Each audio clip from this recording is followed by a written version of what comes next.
Operation பண்ணும்போது வலி இருக்குமோ இல்லை ஆப்ரேஷன் முடிஞ்சதுக்கப்புறம் வலி இருக்குமோ அப்படின்ற எல்லா பயமும் இருக்கும். அந்த பயமே வந்து பேஷண்ட்ஸுக்கு தேவையில்லை. ஏன்னா இப்போ நிறைய புது புது டெக்னிக்ஸ் இருக்குது. அந்த டெக்னிக்ஸ் மூலயமா நம்ம வந்து பெயினே இல்லாமல் நம்ம வந்து சர்ஜரிஸ் பண்ண முடியும்.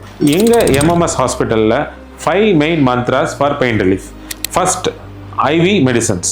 ஐவியா டைரெக்டாக இன்ஜெக்ஷனாக நம்ம பெயின் கில்லர்ஸை கொடுக்கலாம். இது மூலியமாகவே நமக்கு நல்ல பெயின் ரிலீஃப் கிடைக்கும்.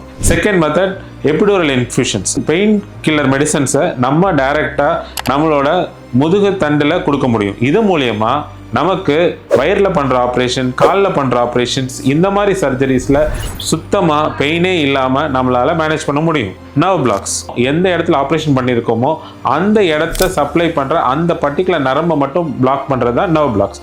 ஸோ இந்த நர்வ் பிளாக்ஸ் டெக்னிக்ஸ் மூலயமா நம்ம ரொம்ப பெயின்ஃபுல்லான ஆர்த்தோபெடிக் சர்ஜரிஸ் கூட பெயினே இல்லாமல் பண்ணலாம். டிரான்ஸ்டர்மல் பேச்சஸ், ஊசியே இல்லாமல் டைரெக்டாக ஸ்கின் மூலயமா ஒரு சின்ன பேட்ச் ஒட்டி வச்சு அது மூலயமா ஸ்கின் வழியாகவே மெடிசன்ஸ் தொடர்ந்து போயிட்டு இருக்கிறது தான் டிரான்ஸ்டர்மல் பேச்சஸ்.